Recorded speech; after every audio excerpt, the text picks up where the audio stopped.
my dad used to say when he would get frustrated with me and my two sisters growing up, he would yell. He's like, "What is your major malfunction?"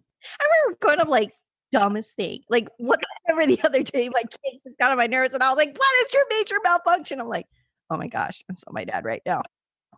Dory 1, this is Fire Team Delta. Dad's coming home. Welcome to the Military Veteran Dad Podcast, where it is our mission to bring every dad home. I am your host, Ben Colloy. I'm a United States Marine veteran, husband, and a father. We will bring authentic conversations to inspire action in your life so we can close the gap between the dad you are today and the dad you want to be tomorrow. This is the Military Veteran Dad Podcast. Welcome back to Military Veteran Dad, episode 85. This week's episode is one that I recorded back in, I think, May, and it is just as good as when I recorded it. I can't tell you how often I re-listened to the episode, getting it ready to launch, and I'm just like, man, this was such a good episode. And this one does not disappoint. We have today Olivia Nunn, who is the host of Soldier for Life podcast. So being a Marine, I'm not fully familiar with the Army's systems and processes, but one of them I am familiar with is the new tagline that they have is Soldier for Life. They really have this new initiative to help soldiers identify that even when you take off the uniform, you never stop being a soldier, and you always look out for each other. And the stories that we talk about of how Olivia's father shaped who she is, and we talk about legacy, which if you're a listener of the podcast, you know legacy is something we talk about pretty much every episode. It's pretty much a certainty. Olivia unpacks it beautifully of how her father helped shape her life and how she is already shaping her kid's life. It's just an amazing episode where we talk about the basics of military veteran dad fundamentals, and Olivia brings it home to talk about it from the other side, the spouse side, about how she's received it in her marriage. They went through 3 deployments in Iraq before they had kids, but she talks about and opens up about how that was a hard time for her. So without further ado, let's just get started with Olivia Nunn, because this episode is going to rock, and I'll talk to you again on the other side of the episode. Welcome to the podcast, Olivia. Thank you so very much for the opportunity to spend this afternoon with you. You are part of the elite few that have been on this podcast that we've invited as women, and men often strategize with each other men trying to figure out what women are thinking. And when we get access to get someone on the other side, it shortcuts so much of that learning. So I'm really excited for this conversation that we're about ready to have here. Thank you. And I always say that, hey, in order to make change, we have to be at the table. But at the same time, when we have a seat at the table, we have to remember that we bring the other 50% of the equation, which is men. And so I think it's important that we're allies together in making whatever change is necessary to improve our communities. So Olivia runs the Soldier for Life podcast, and I've met her a couple times, and we met again in PodFest in March. And it's been on my heart in the last few months. I was like, I need to get her on the podcast. And we talked about it. And so we made it happen. And here's our conversation. Olivia, go ahead and tell everybody that listening about your background, who you are, and a little bit about your family life. Yeah, so I am a lieutenant colonel in the United States Army. I'm active duty, and I serve as the director of communication for U.S. Army Soldier for Life, which is a strategic organization on behalf of the United States Army, where we go and work with organizations and people that want to give back to the military community and in a way of an opportunity, such as employment, education, health and wellness. And when I speak of military community, I'm talking about those that are currently serving, our active duty, our reserve, our guard, as well as our veterans and our military spouses. And I have been serving for 19 years, and I'm looking to retire next year. I am dual military. I'm married to actually another Army officer. He's a cyber warfare officer, and we have 2 kids and live in the DC region. And I got to this position because I became a public affairs officer back in 2008. But prior to that, I commissioned as a chemical officer. And so I spent a lot of time at Fort Hood, Texas. My husband was armor previous, and so did 3 lovely tours to Iraq. Tough times, but definitely I think what helped shape and develop me as a leader. You know, I really got into the whole concept of being in the Army because of my dad. My dad joined the Army when he was 17, and one of his duty assignments landed him in Korea. Met my mom, got married, and he continued with his life and had 3 kids. And I'm the oldest of 3 girls, and I am daddy's little girl, and daddy was in the Army, and I wanted to be in the Army. I had no idea what that meant, just other than that's what daddy does. So therefore I should do that. But for Koreans, it's a big deal to go to college to get your education. So my dad was like, I don't want you to enlist. I want you to be an officer because I want you to go and get your education. So that's what I did. Went to college, commissioned, and didn't know how long I was going to be in the Army. But here I am 19 years later, and looking back going, wow, what an incredible ride. How old are your kids that you have? I have two, a 7-year-old girl and a 3-year-old boy. So my husband and I are kind of older parents. I wanted to achieve certain milestones within my career, like such as company command and things like that. And I just felt for us that the time to start a family just wasn't right. And especially with 3 deployments to Iraq, one of them being 15 months long, starting a family just kept getting pushed off. And then finally I felt like I was mature enough and I was ready within my own career, my career timeline. And then I had some fertility issues that I had to go through. And so by the time I was almost 35, I had my first kid. So whereas most of my friends who are, at this stage in their life, at this age and this stage in the game in their career, they're about to be empty nesters. They're going to be retiring from the Army and their kids are going to college. And here I am with little ones. One is still running around trying to be potty trained. So different set of adventure for sure. And it's kind of an oxymoron that people talk about, that you have kids when you're younger, but you're really only wise enough to raise them when you're older. Like, you may be jealous that your other kids are entering college. Like, I would be jealous almost of you because you've had a seasoned depth to your view. And you're at a season of life where you have the maturity to really fully embrace parenting, not get distracted with work, not chase work over being a parent, not being connected, being present. And I would say you almost got the perfect kind of scenario that you're being, and as you leave, you're getting ready to be present for the years of your kid's life that everybody wants back, versus when I was like 28 when I had my first kid. Like, that was when you're trying to hustle. Like you said, you put your career there to try to get certain milestones. But therefore, when you're younger, you just try to like survive, and you often don't realize you're missing out on those core memories in the beginning that don't ever come back. Yeah, there's definitely a trade-off. I think whereas the maturity and wealth as well, in terms of being able to give to my kids, don't have a want for anything, right? They are some spoiled kids, even I will admit to that. But the nice thing is that I am in a better position. The part that I struggle with is that because I am older, is that I'm not a spring chicken, so I get tired a little more. So that's a struggle, and I want to think that I'm hip and still into the new stuff. So hopefully I won't be like that old ancient mom when my kids are in junior high and high school where they're like, oh my God, I don't want to take my mom anywhere. So Well, I think the best advice to stay hip is just really stay encased in their imagination. Like, as long as you live in their world, you'll never get left behind. I think it's when you let your kid's imagination grow on its own outside of what you want, or you kind of disengage from that connection. Like, as long as you're in their imagination, you'll always be kept up, kind of, because you'll be there. Like, my 8-year-old is into the Disney movie Zombies, Descendants, and I've seen Zombies probably like 10 times now. And I know the words to the song because she's always singing it. And then I'll be dancing it with her in the kitchen.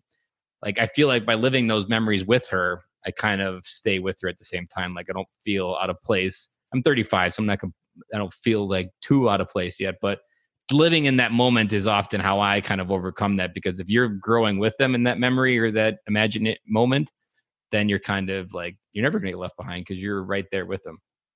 yeah, and I hope so. I would say that I think there's always a part of you that when you are growing and you want to be a parent, either a part of you says, I want to be exactly like my mom or my dad when I have my own kids, or there's a part of you like, I don't want to be like my parents for whatever reason.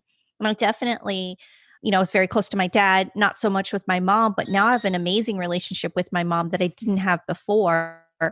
And so there are parts that now I understand as a parent why my parents did what they did. And so it's a balance of trying to be like my mom, but at the same time trying to be my own self.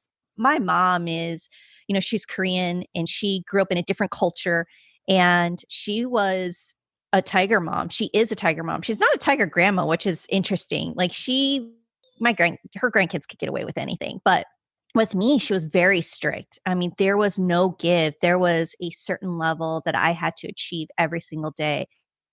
And as a kid growing up, I hated that. I hated every part of it. But as an adult, I look back like, wow, that's the foundation that I've been able to grow up on. Why I'm disciplined, why I can stay focused and get things done, because my mom drilled that into my head. And so as a parent watching my own daughter grow, those are types of tools that I'm trying to give to her. But at the same time, kind of remembering what life was like when I went through, and maybe not so intense and try to kind of give my daughter a little more space. So sometimes I'm good at that. And other times I end the day and I'm like, wow, that was probably a little too rough. The superpower that I kind of recognize as a parent, like, cause I didn't necessarily feel like I grew up on a farm. So, I mean, I knew what work was, but I didn't feel like I was disciplined to keep going when I didn't want to. But I think as a parent, like one thing I use now is a lot of my stories from the past.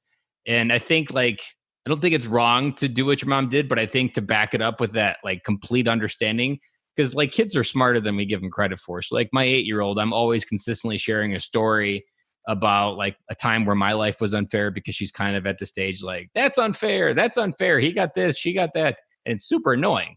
But so I'll share a story about how boot camp, you get screwed over for one person and 80 people have to suffer. Like she really, really enjoyed that story. And I can see that thread getting woven into her choices today or every day that she's trying to do better.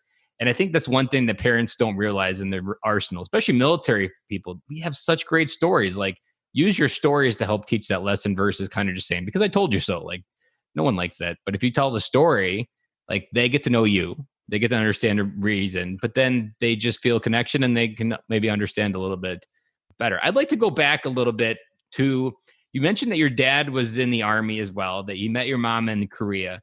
I want to ask, what did you think as a military child growing up and seeing the world without really understanding it? How did that essentially change who you are, or not change, but help identify who you are? And that's not even the right word. How did that help you grow into who you are today based on being a military child and seeing and being exposed to the world at a young age? Yeah, so my dad is actually half Korean and half English. He was born in Korea and he was adopted as a child to an American family. So he grew up in America. And being a biracial child himself, he had a hard time growing up as a kid, as a young kid in Korea, and then in America. He went to Midwest America. My dad's side of the family is from Minnesota, and he had some difficulty with that. And so he joined the army because he wanted to leave town, and that was the thing that you did in the late 70s. And he ended up going to Korea. He took an assignment to Korea and he met my mom. And so really, I'm actually 3/4 Korean and 1/4 English. And being a biracial child, born in the late 70s, growing up in the 80s and 90s was actually really tough for me. My dad and my mom wanted to give their kids the best. And so for us at the time, it was about survival. And the survival at the time in America was try to be as Caucasian as possible, like try to blend in and try to be just like everybody else. And while my dad was in the army, we never lived on post but one time. We lived, most of my growing up was actually in Washington State, just right outside of Joint Base Lewis McChord, back then known as Fort Lewis. And so most of my friends were not in the military. And so for me, it was trying to be like everybody else. There was literally maybe 5 to 10 kids in all of my elementary, junior high that were not Caucasian. Everybody was Caucasian, and I was that one, and everyone singled me out because I looked different. And because not only that, everybody else that was a minority, they were all Korean or all African American or Hispanic. For me, I was the one biracial child. And for me, that was a little tough growing up because I was always reminded by both sides, by both communities, I was never enough. I wasn't white enough for the kids I grew up with, and I was never Korean enough for the Korean community. They always reminded me that I was mixed. And as a child, that's really tough because as humans, we want to fit in. We want to be just like everybody else. And that was hard for me to understand. I dress like you. I eat like you. I go to your school. I don't understand why you think I'm different from you. And so that was really tough for me growing up and understanding what that was. And it wasn't really until I was in high school that I understood that the reasons why I had difficulty in getting dates sometimes was really in an epiphany that happened on my last day of my senior year, that one of the guys that I'd grown up with made a comment to me. He's like, "Wow, you've always been a great friend, and I'm so glad we're friends. I just wish that we could have dated, but my parents would have never let me." And I just kind of looked at him like, "What?" And it finally just kind of all dawned on me that my race was an issue. It was always subliminally there, but I just really never got that. So I went to college on the East Coast. I actually went to college in Virginia. And I thought that for me, college, being first generation Korean American, I thought my only experience with college, first kid going to college, it was going to be like the movies, Animal House, Kid and Plays, House Party. Like I thought that's what college was going to be, this melting pot of people and color and diversity. And I picked a school, which I didn't realize was Radford University, that my college was just like my high school.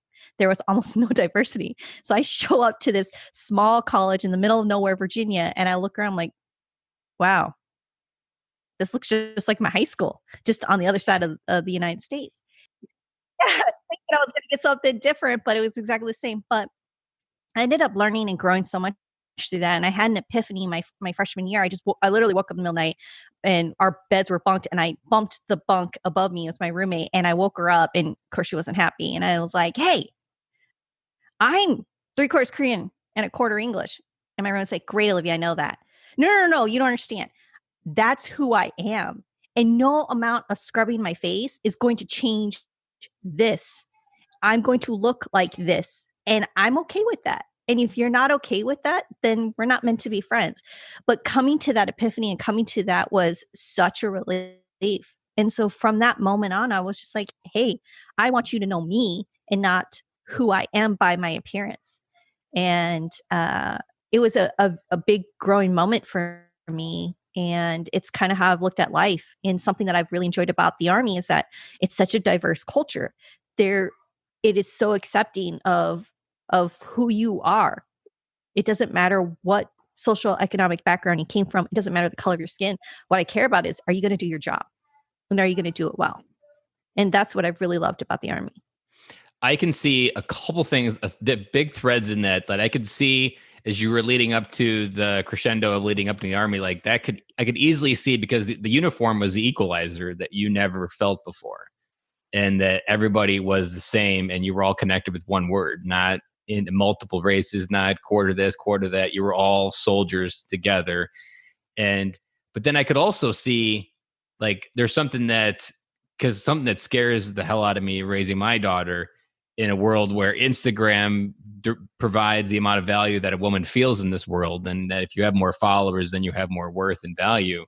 That's something that, like, one of my bare metrics for, like, if I get her into an adulthood successfully, is making sure that she derives her own value from her own opinion of herself, and that what other people believe or think, like that, like her brother's always saying stupid things to her. And I'm always like, is it true?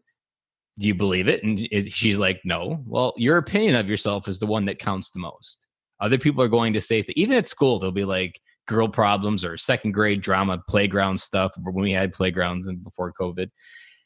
Like all of that, like none of that's true if you don't believe it. You only give it permission when you believe it. And whatever people say, does it actually determine your worth to anybody? And I could resonate a lot, because for me in high school, I was normal. I was a white kid, but I never felt like I fit in. And so, like you, I was always trying to figure out what I needed to be to fit in and manipulate my personality for different groups. And every time you try to fit in, you lose a bit more of yourself. And I think that's what for me, I joined the Marine Corps kind of as, like, I had never really done anything difficult with my life, and I really didn't know what I was made of. And so the Marine Corps kind of gave me that equalizer, being the Marine, ignited the furnace of fire, like, in me. And through that process, like, I can see myself now in a way that I never could had I probably not had that big, massive furnace from the Marines, of just knowing that you can do anything you put your mind to. That's what the military kind of teaches you as a team and stuff like that. But your thread is so amazing. I appreciate you being vulnerable, because that was not a story that I think a lot of people are willing to share. And I know there's going to be someone out there listening on either of our podcasts where you said something there that it's going to hit right to the core, and maybe they haven't acknowledged. Is there something you do today with your kids to help kind of ensure that they don't get that feeling or get lost in who they are? Yes. So, genetics is a weird thing, right? My daughter looks more like my husband. So for those that don't know, my husband's African American. So my kids are very multiracial, right? And so my daughter looks a lot like my husband, and my son looks more like me. So he looks very Asian. And what I try to, in my son, because he's 3, he doesn't really get this, but for my daughter, I always tell her that she's got a very unique aspect. She comes from 2 different sides. She has a rich culture of the Korean heritage that I have, that I was able to grow up through, and then she has my husband's African American roots, where knowing about who she is and being in love with herself, and that her worth is about what she believes of herself and no one else, and that she is capable of doing whatever it is that she wants to do. And I think that's such a great thing to be able to teach her, especially in today, as we see so much change, not only just in the military, but with society, that your race shouldn't be the reason to stop you. And I know we still have that conversation, that very real conversation about race is still happening today, right? You turn on the news, look at what's going on. I've had issues within the last 2 weeks. But I want my daughter to know that as a woman of color, that she can choose to allow other people to limit her, or she can limit herself. And I don't want her to limit herself. And so that's affirmations every single day of telling her that you are worthy, you are beautiful, and you have every right. And that's a conversation that I really didn't have with my parents, because it was all about fitting in. Like it's a different age. We get to be able to really enjoy different cultures now. It's cool. Growing up, when I brought home lunch to school and it was sushi and stuff, like I remember I got picked on for that. Now it's like, you aren't worldly unless you know how to eat sushi, which is really cool. But that wasn't like that. And so I want my daughter to know that she's unique and no one else is going to be like her. And that's a beautiful thing. And that was something that enriched my life, the diversity, like something I'm not proud to say, but it's still true. I didn't have my first Chinese food until I was in Camp Lejeune and in my school. Like we just never had Chinese food for my entire life. And when someone asked me to order, I was like, I don't know. I've never ordered Chinese takeout ever.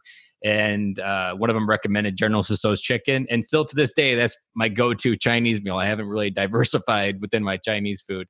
I did diversify a little bit when I was in Okinawa. I experimented with different stuff. And when I was in Korea, I spent 4 trips to Korea when I was in Okinawa. I've been to Camp Humphreys and Osan and all those different bases there. And like what you're speaking to as military parents, this is why I get so excited for military parents, because no one better has an understanding of diversity. No one better understands how to understand how to work together. And if we can start gifting that stuff to our kids, like that's where they can really start to figure out who they are. Like I'm a big believer, like sending a child to a school for 12 years, they're not going to figure out how they fit into the world. They're going to understand how the world works maybe, and they still won't understand how it works, because every day you learn how the world works, but they don't know how they fit in, how they're unique gifts. How does your diversity, for example, fit in? How does that made the world a better place? And once you understand that value, I'm sure there's moments in the Army that you can look back on and say, like, I'm glad that I had that diversity, because this moment wouldn't have existed and I was able to help someone because of what I went through and who I am, and because I embraced who I am. If you weren't any of that, you wouldn't have been able to have that moment. And most military parents don't embrace their own depth that they get from the military, whether it be visiting third world countries, visiting the Philippines, where you see kids urinating on the street. Like, once you see that kind of stuff, that adds a depth that you can't get in any other place, really. That kind of sparked a memory for me. I remember my first deployment to Iraq in 2003, and I was a convoy commander, and I spent a lot of time on the roads. And then towards the end, I was able to do some humanitarian missions and go out into the community and go to some schools and see Iraqi kids and work with them. And I remember this girl came up to me and said, I had a translator, and she wanted to be just like me. And I thought that was like the oddest thing. And what she was saying is that I want to be just like you, because I see you as a position of power, because they understood our rank structure. And I was a first lieutenant at the time. She's like, one day I get to be like you. I get to have a position of power in my own country. And culturally, that's a huge shift and a huge change.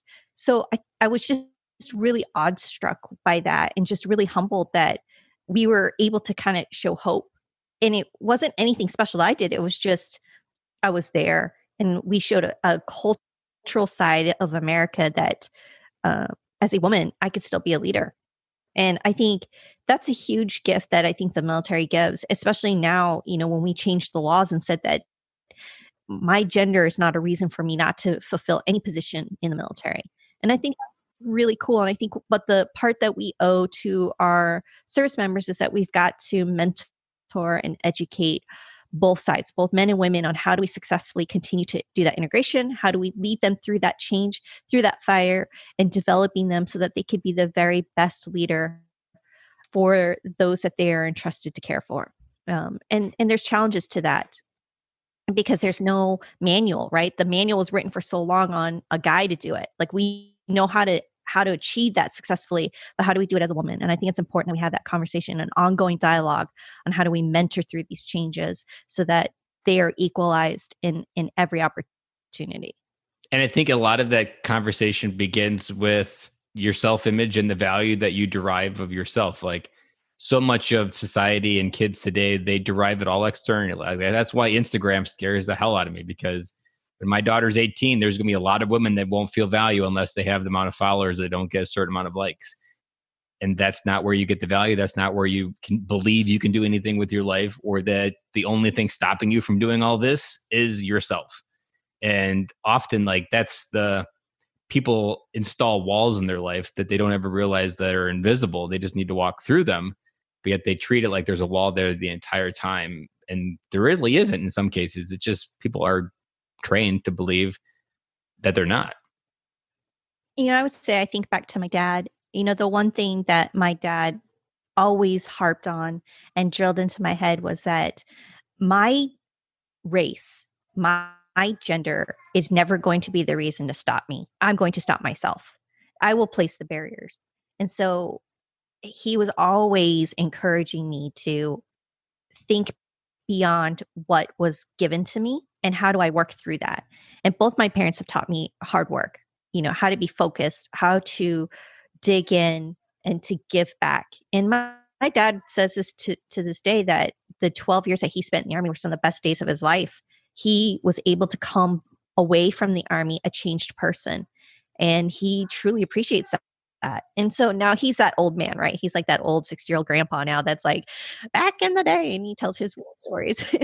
but I think that's really cool. And when he comes to DC area, he'll meet up with some of his old friends from his old engineering unit, and they love to share war stories. And it's really great to listen to their stories. And at the end of the day, the common thread is service to our nation.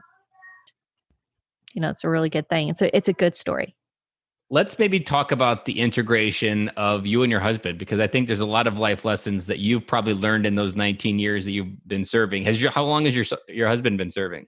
Same time. We both committed in the year of 2001. Yep. So what have you guys learned within your marriage of coming back home to each other each time from a deployment and trying to, because I often say, like, when a dad or a mom is gone, like, whoever's left has to figure out how to do life without you. And now you didn't have kids for that entire time, but you still have to figure out, like, you still got used to without having them there.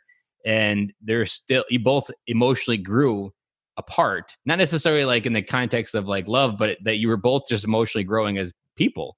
How have you and your husband over the time kind of reignited or re-come back together each one of those times to make sure that you can still keep that bond, even if you were apart? So our first deployment was 2003. It was, the early onset of into Iraq. We're both in 4th Infantry Division, and we just had no idea what deployment was going to be. The only stories that we knew were those that had gone to the Gulf War in the early 90s. So we had no idea what we're going into. And so we both left on that deployment really scared. Like, I don't know if I'm going to see him again. And I mean, we moved faster than our supply lines. I remember we got 1 bottle of water a day. I mean, just like, we didn't live in those containerized housing units. We lived in tents, sometimes on our vehicle.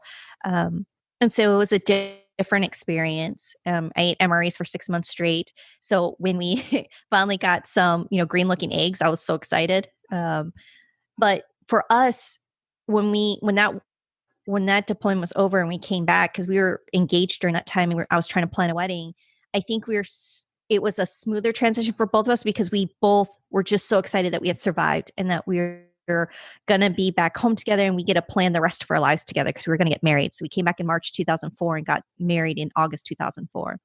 So I think we didn't have as much of a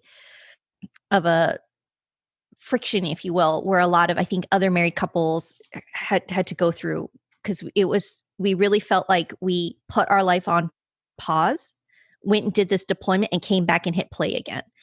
Fast forward to our second deployment, he was a company commander during that time, and it was 15 months long. And I served as an LNO for our brigade to division.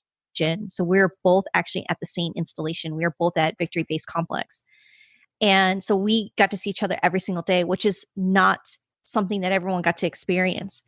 I think for me, our stress load was because he was a company commander and he was going out onto the roads every single day and doing missions. And I was tracking those. I knew what that meant. I knew what his mission meant versus the whole, I can only assume what the mission is if I had been home. So it was a different stress. And so, but we got to share that every single day. At the end of the day, it was going over what the day was like for both of us. So when we came back home, he came home a month before I did. It was, again, we put our life on hold and now we hadn't played again. And now we're going to go do all the things that we didn't get to do in deployment, like go to a salsa bar or go eat takeout or whatever it is. Like it literally for us, I think we had a different type of transition. And because we didn't have kids, so we didn't have necessarily to do that. And everything that we did in our household, I still did overseas. I still paid our bills. I still paid our mortgage. So it was just literally the environment that we found ourselves. Then I went on a third deployment. He went to grad school to University of Texas. I was a troop commander during that time. And I would say that was probably the very first time in our marriage and in our careers that we actually spent time apart. I went forward for a year. And when I came back, we had to adjust to that because he was at home and there was that angst of, well, I went to war and you stayed home and you got to sleep on our bed and I slept on a cot. And it was going through that and working through that and being reconnected again emotionally because we did grow. Like he was stressed out at grad school trying to finish that program so he could go to West Point to teach. And I was leading a troop, and leadership is a lonely place to be. And we're out on near the Tigris River. We're out on a joint service station. It was small. And so I just wanted to come back and hit play again, like we had done the other two deployments. But this time we didn't get to do that. We had to literally kind of knit ourselves back together. And I would say what worked for us is that we had to do a lot of communication and we had to lean back in on our faith. And so, we decided like, hey, we need to go find a church family. Because when I came home, I literally PCS'd and we went to West Point. So we're in a new environment. We're in a new home. Let's go find a church and let's go back to the foundation of what a marriage is supposed to be. And that's really what saved us. Because I don't think if we did that, I don't think we'd be here today. That's important. I think what you mentioned there, going back to the roots, that oftentimes when you're deployed and you're apart, you're often on the weakest part of the branches on the tree. And instead of trying to go back to the beginning, it's like you try to keep building from that weak point instead of finding that place of strength. Did you find that it was difficult to empathize with each other? Because like while he was struggling, I'm sure you were struggling. You both probably were like, well, you're going to get nothing on mine because I did this and you did that. Was that something that you ran into? At the time, yeah. I wanted to be supportive of what he was going through, but I honestly didn't understand. And I don't think he really understood how lonely I was where I was, because I think he was leaning on the 2 times he had deployed. And he's just like, hey, you got this, Olivia. Like you've done this before. Yeah, he's witnessed it. You've got it. There's no doubt that Olivia can't do it. Right. And so I think we definitely didn't understand each other at that moment. And now looking back, it's a funny joke. And he'll tell you, he says this to people, is like, yep, Olivia likes to tell people, and when we're going to be grandmas and grandpas, that grandma has 3 combat boots and grandpa only has 2, So we could laugh about it now, but definitely, yeah, we didn't understand each other. I was like, it's school, you're a genius. Like my husband is incredibly smart. And to me, I'm like, I don't understand why you can't do school. Like you're a genius, do it. And he's looking at me like, you've done 2 deployments. You're an Army officer, figure it out. We definitely had to grow through that. Safe to say that we did, because we're still here 15 years later and 19 years in.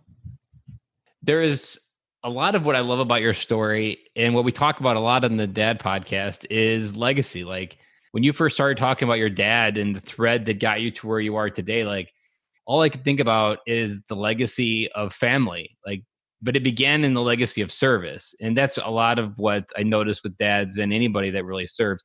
We get stuck on the legacy of our service and we never leave that stage and focus on the legacy of our family. But as your dad left the service, you were grown into an adult. You identified who you are and you entered the service. You found your husband in the service. You're now together in the service, the same service where it all began. You're helping your kids enrich their life in a way that will probably continue with military service. And you don't realize it when you're doing those little steps as parents, but you're really creating generational change. Like your dad did things that he had no idea what the end result was, but I guarantee there's things that he did that made the person that you are today. And like, that's the generational change that you can do when you step into your role as a mother or a father, because you're not just affecting one person in one micro moment. You're giving the person the gift to be able to go and influence change into hundreds of years into the future. Absolutely. And my dad gave me so many great lessons. I think back when I was that young platoon leader, the stories that my dad would tell and like the advice he would give me, because he was enlisted. And so he would always tell me, at the end of the day, if you want your soldiers to follow you, they have to know that you love them and that you care for them and that you look out for them. And it was nice that when I was a young platoon leader in my very first job in the Army, I was able to call up my dad and go, Dad, I experienced this today at work, and this is what I thought was the right answer. And he's just like, okay, well, let's peel it back. And what could you have done better for your soldiers? And so I think that was it was really cool to be able to share the Army yet again with my dad through my own service, and then lean on him, on his experience as a senior NCO, and say, hey, Dad, how do I work through this? Even though he served in the late 70s and 80s, the concept of leadership doesn't change. And the way he doesn't change. And so while it was a different unit and a different date, the concept was the same. And I was able to leverage my dad's knowledge. And I thought that was really cool to be able to share those stories. And I think you have to it's crazy for you to live in your own irony, because you are the host of the Soldier for Life podcast, and your family is literally like a poster board of what soldier or service and Soldier for Life is. Like every part of how your fabric of your life is woven together is a soldier never stops. Your dad didn't stop giving advice to soldiers through you. Like that's often what it's like. You live that every day, and it's also the fabrics of your life as well. Yeah, you know what? I think that's one of the bonds that we have as between me and my dad is we talk about Army. I will guarantee you, if my dad called me right now, it would be something about the Army, whether it was something that he heard or saw or he remembered a story. And it's funny when I do get the opportunity to go and visit my folks back in Seattle. I like to go through his old picture books and look at his pictures when he was stationed in Korea or Germany, because I remember living there when I was a child. And it's just really cool that when he told me those stories as a kid, I really didn't get it because full of military jargon. But now as an adult and having been in the Army, like, oh, I so get that now. So it's really cool. I think it's just another way of being able to bond with my dad, but I still laugh still to this day when I say something and I realize that I got it from my dad. My dad used to say when he would get frustrated with me and my two sisters growing up, he would yell. He's like, "What is your major malfunction?" I remember growing up like, dumbest thing. Like, what the heck? Yeah. I remember the other day, my kids just got on my nerves, and I was like, "What is your major malfunction?" I'm like, "Oh my gosh, I'm so my dad right now."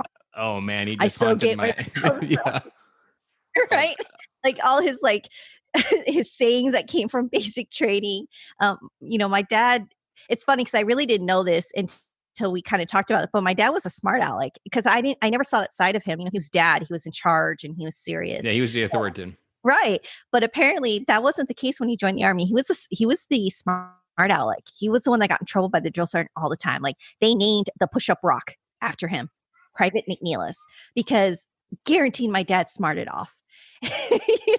And it's just so funny that he has all these sayings that he says, and I'm like, oh, I get where those sayings come from now. And his his cadence, the songs he used to tune, hum to or sing. I'm like, what do you mean coffee tastes like turpentine and the chicken like what the heck? Like that doesn't make any sense. But it's so cool. Now we laugh about it. Now I'm like, I get you, Dad. I get you. You hit on a big topic that we talk about, and if the dads out there listening, I want to point this out, that when you tell those stories and you laugh in the way that we just did, when your dad passes, the part that you don't know when it's happening and you never know when your life's going to end. But when I was talking about earlier, when you give the stories of advice through stories like that, or give advice through stories, you give them a blueprint of how to connect with you. Like after your dad passes, you will always know how to remember your dad. There won't be a question like of who he was, what did he think? Like you have probably an encyclopedia of stories of like, what would dad do? And like a lot of kids out there have no idea how to answer that because their dads never revealed themselves to their kids and we never engaged. And that's why this podcast exists, because dads don't engage with their kids. They don't enter their lives to enrich them, to help them understand who they are, so that if you do pass or you do die in a deployment, they never forget who they are. Do you know who Ashley Buggy is? She's a milspouse, and her husband died in a diving accident in Hawaii, like maybe 5 years ago. And he was a man that lived without bucket list. He PCS'd Hawaii on a sailing ship out of Los Angeles Harbor. Like that's kind of the bucket list kind of guy he was. After he passed, she took that legacy of no bucket list, and that's how she lived her life. I interviewed her when she was in Poland, touring Europe with her family, and her kids were like 4, 3, and 1. So like a young family going around Europe by herself with like maybe one of her friends, I think. And every time those kids want to know what it was like being dad, they just have to do something adventurous. And like, it was beautiful. And I realized that. And there's so many stories that I've interviewed where dads are giving their kids blueprints of how to connect with them. Because when you do pass, we all know our time's limited and we don't know when it's going to end.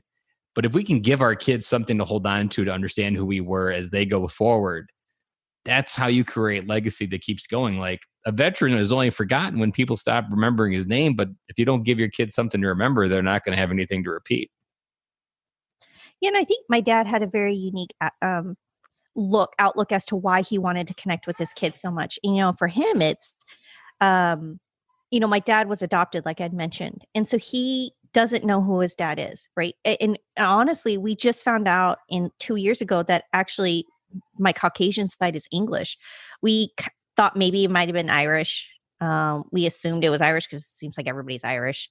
But we actually really never knew what my dad's half side was. We knew he was half Korean because he knew his mom and remembers the day that she put him up in the orphanage. So he did it. We never knew. And he was adopted by an Irish family in America and grew up that way.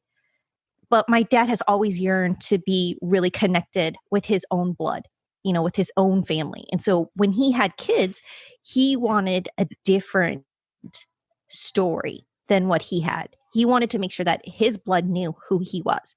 Not in the way of like, he or she's going to carry my last name, but more of like, I want you to know me in the flesh. And so his kids are like everything to him.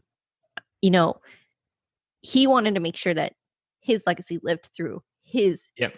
And it was that gap that drove him to do that. Like he may, if he knew his dad, you might not have the connection to your father that you have today. Like, so even though it was sad that he didn't know who his dad was, that drove him to be better and stronger. And like that had a positive outcome, even though it began on something negative. So the nice thing is, my dad did the 23andMe, and it wasn't to find his dad. It was just to know from a medical standpoint, like, what is my other half? And through that 23andMe, that's how we found out that the majority of my dad's side is English. So now I can actually say, like, I am English, whereas we didn't know that before. And we have found some distant relatives through that side, but we haven't actually been able to connect, which is unfortunate. But I think at the end of the day, what is more important to my dad is that not only in the legacy of service to our nation, but also that family. Like that's the one thing that my parents have always stressed at the end of the day, especially in the Korean culture. It is about honoring your family. Family is the most important thing, period.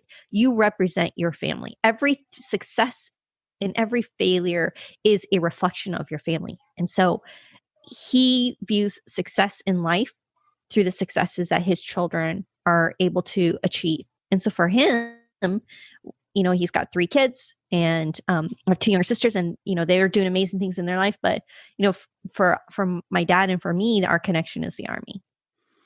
That's only word I can say is beautiful, because that's what we talk about. And the one downside of military families is there's a lot of broken families out there.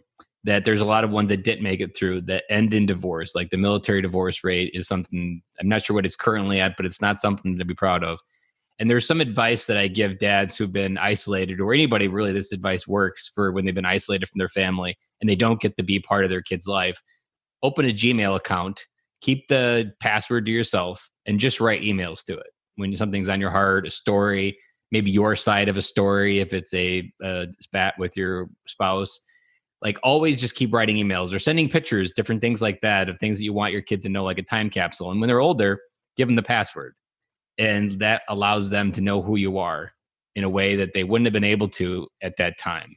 And it's dads, when every time I've given that advice, dads are, they feel a little bit more excited, because you're not meant to do life without your kids. Like you need to be there. And if sometimes the world doesn't let you be there, and like knowing that they can still be there with that idea, like it allows them to still help that legacy continue in a way that you don't think can in the current circumstances. While I think in this conversation we painted my life in a very positive note, that it's been easy, I would, yes, there are some stories that I have not had to write or live through, but it wasn't necessarily easy for us all the time. My dad was a private in the Army when he had me. They didn't make anything. This is the 80s Army, right? They had worse paychecks than we did today. But that was the one thing my parents have always stressed was, you have to work hard. Like nothing will be ever given to you.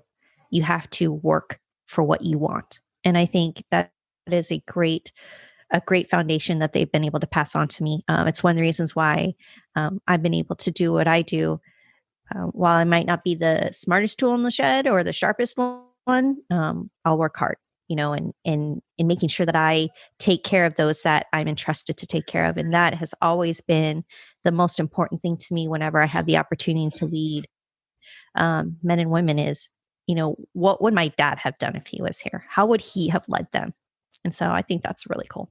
You have the blueprint to keep that going, and that allows you to be a stronger person as you go into your life. Like that, something you can never take back, and you never want to. Like that's something you want, that'll run you to the end of your days, and you're going to keep it going with your kids. So it's just, I've absolutely loved the conversation where we took it, because I wasn't exactly sure where it was going to go, but it went exactly where it needed to go, because legacy is one of the biggest takeaways of this podcast, and that the legacy of fatherhood, the legacy of being a mother, all of those matter, and they're happening whether we choose to engage with them or not.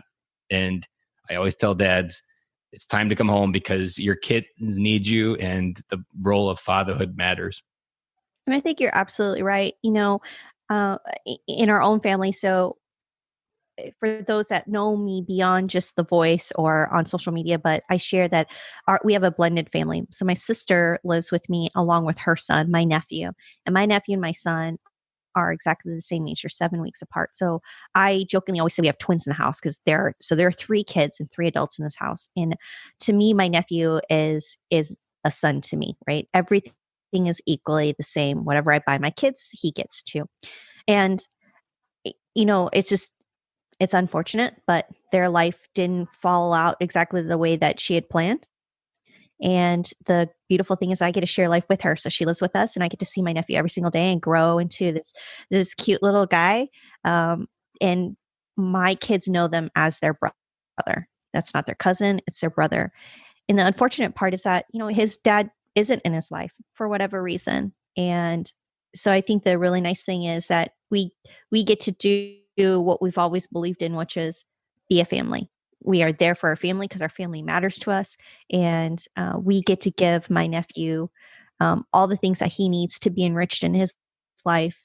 It's never perfect. Life is never perfect. But, I hope that I equip my nephew to be just as successful as the way I equip my kids.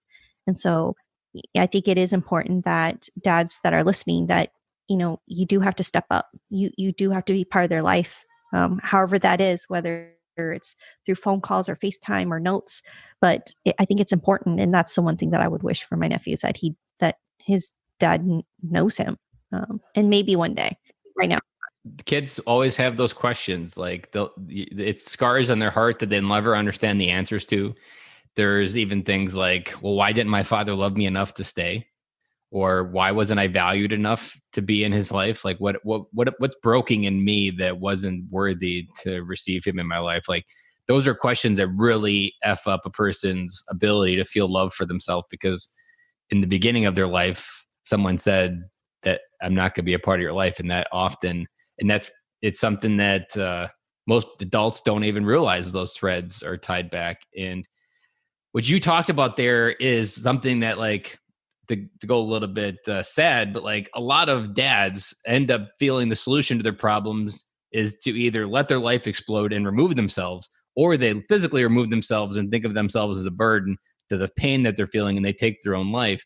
Just last week, I was a dad came to my attention, and he had 4 kids, and he was out of the Army, but he took his own life. And interesting how we've talked about family as our legacy, and way we've talked about it, because the two solutions that can almost overcome any obstacle are family and love, whether it be fear or any of those. Like a few weeks ago, I did an episode on Frozen, and how Elsa actually has a version of a veteran inside of every one of us as an Elsa. And the story that she goes through, fear, conquering, and enabling her power and stepping into her true self. That's the story of a dad, a mom that just doesn't know how to engage, but it all got fixed with love and family. Like Anna brought love and family and just continuing to be there. She was able to get her sister through that. And her sister kept running from it. And yet it still needed to be connected to family in the end to help get her through. And it's just, all we've talked about today is the solution to a lot of what dads and moms don't feel like they have the ability to, which is just love and be connected with family. Even though it's scary, that family you can move mountains with family if you have the right intentions and the right connections, and the solutions at the center, not on the outsides where you think you can just remove yourself. Yeah, I mean, family's messy. Let's just be honest. Are messy. You love them, you hate them, you wish you didn't have them, but at the end of the day, it is your family. And our family's far from perfect. We've got our own, soap opera drama filled stories, but I wouldn't change it for the world. And I love the fact that I get to do life every single day with my sister. She's my middle sister that lives with me, and it's not perfect. There are days that we want to strangle each other, but it's a lot of fun at the same time. And it's really cool that I do really get to share this life with her and with my nephew, because he's just a cute little bugger. So super excited I get to see him every day. Well, as we wrap up this interview, what do you think a parting piece of parenting advice that you want to leave the audience that you've learned in your trials as a mom to a son and a girl? Like, what's your best piece of parenting advice you want to give out there?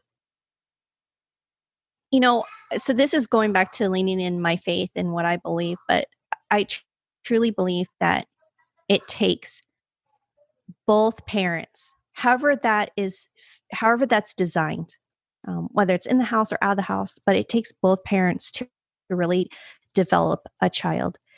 Through your parents, you learn love, self-worth, confidence. And I think it's important that we give those tools and enable our children to be able to be equipped for their life and to teach those lessons every single day, especially for our little girls. If you have a little daughter, teaching her that her self-worth is not defined by anybody. It's defined by what she thinks of herself, and that she can't be limited by what others say. It's really about how far she's willing to go. And then I think for boys, I think it's important that we teach our sons that you can be a game changer. And just because that's been the way it's always been is not the answer. And here's what I'm trying to drive at. It's how we talk to each other.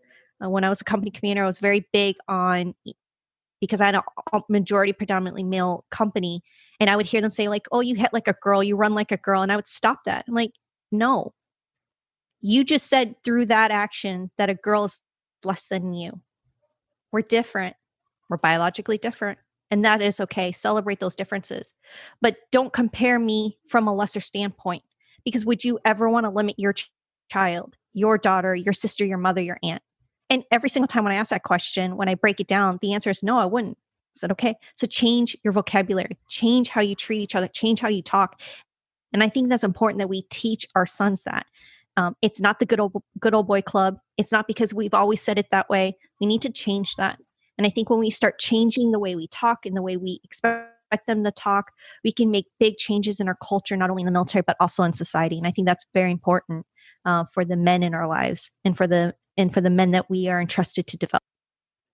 That's beautiful. And I always say that if military parents, if we can help our kids figure out who they are, figure out their gifts, and enter the world and understand how they can change it, like the crazy thing starts happening is that they actually start changing it. And military kids see a world that most kids never see. And so if we can help our kids enter that world in a way that they have a leg up on the other kids because they've seen more and experienced more than most kids ever experience their lifetime, they're going to go out there and doing amazing things. And that's why motherhood and fatherhood matters. And what you said there was beautiful, that it was gift wrapped in perfectly there. And it's just, I'm trying to think of anything extra to add to it. There's nothing to add to it. It's just exactly what it needs to be said. So Olivia, where's the best place for people to connect with the Soldier for Life podcast? Absolutely. Thanks for asking. So Soldier for Life podcast, we are hosted off of Libsyn, but you can find wherever you get your podcast, which is on iTunes, Spotify, and Google Play. And we share all of our content on all of our social media platforms. We are predominantly on LinkedIn, Facebook, Twitter, and Instagram. So I highly encourage any military part of the community. You don't have to be part of the Army. It could be any of our services. Again, active, Guard, Reserve, our veterans, and our military spouses to follow us on all of our social platforms, because we're always giving out good information and let us know how we can help the military community become a better, more enriched place. And again, I will always say this: share your story, because your stories matter. And that's how we, through sharing, that's how we get the next generation to stand up and serve our beautiful country. I love that. And that those stories are so powerful, because when you start having conversations, other people will reflect back the value that maybe that you can't see. And my favorite transition advice is tied right into that the amount of strangers that you talk to daily is tied directly to the amount of opportunity that you feel in your life. And your story is the best vehicle to draw that opportunity towards you. And the more friendships you have on the ocean, the more opportunity floats your way on a shore. And I love what the Soldier for Life podcast does. I love your story of how you're the host of it and you get to live your dream every day of kind of like being that legacy and helping inspire that soldiering doesn't stop when you take the uniform off. It's just a moment in time, but the core values of everything you have continue on. Well, Olivia, I have appreciated this interview. We went in places that, like I said, when we bring the other side to the table, we get information that you just don't get any other way, and you get value out there. And I just really appreciate you coming on the podcast today. No, thank you. Appreciate the chance and love the opportunity to be able to share with the military veteran dads that are out there. So thank you. Thank you so much. Guys, I hope you enjoyed that. I hope you got out just as much as I did. I can't tell you how many gold nuggets were in that episode, but some of the big ones that I took away is I loved how she talked about she kind of had this fear of parenting later in life. That's something I think a lot of parents struggle with but aren't actively talking about. And that was so great that she exposed that fear that most parents have that we aren't talking about. I guarantee there were so many different parents out there, maybe even you listening to that got a little bit of that story. Living in your kid's imagination, that's some of my favorite advice I like to give dads who struggle to really connect with their kids. Like, don't worry about what your kids need. They just need your time and they just need your imagination, and for you to help expand their imagination. That's one of the simplest ways that you can come home to your kids. Trying to be blend as a military child, I absolutely loved how she revealed this story in her life of growing up and trying to be Caucasian, and how that was really something she had to go through an awareness of, that she was really Olivia and not someone else, that her heritage was something that made her stronger. It wasn't something that she had to learn to hide. That was something I think so many people are going to resonate. Learning to recognize your self-worth. I know that's going to resonate out there because it resonates with me. It was something I had to struggle with a lot when I was first growing through this process and just figuring out who I was, and more importantly, who I wanted to be on the other side of going through all this growth and figuring out who I am and trying to do big things in my life. And exposing ourselves to diversity. That's something I love about the military families and being a military dad, is we have so much depth to the world that if we can just give a little bit of that to our kids, even a lot of it, but even a little bit will go a long way to help our kids. And the legacy of service, that was something that Olivia painted perfectly. And I love how it is ironic that she is the host of the Soldier for Life podcast, and her life is almost a testament of being a soldier for life. Guys, I hope you loved that episode. I hope you got a lot out of it. Don't forget to check out Soldier for Life podcast. There's a link down there in the show notes. You can check them out on Instagram. And I also included a link for her profile on LinkedIn if you want to go ahead and connect with Olivia. She's an amazing individual. I've met her a few times. I've been on stage with her. Love, great person to get to know and have in your network and have as a friend to call. So, guys, I'm going to wrap up, close this one out, and I will talk to you guys again on Fatherhood Friday.